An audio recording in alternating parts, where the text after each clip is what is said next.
Error 15. Welcome to this video.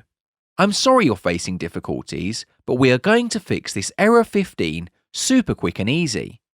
Let's start with explaining the error itself.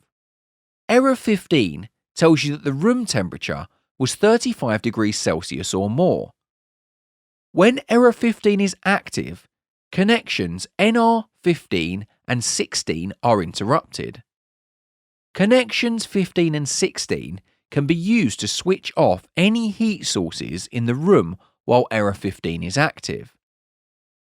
Now we know what the problem is, it's time to repair this error.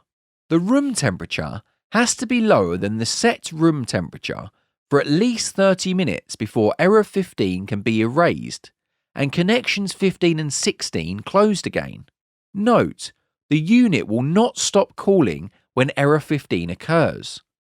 After you have managed this, press and hold the R button to erase error 15 on your Opticlimate control panel.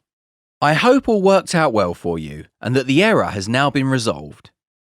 Should you require any additional assistance, please do not hesitate to contact us.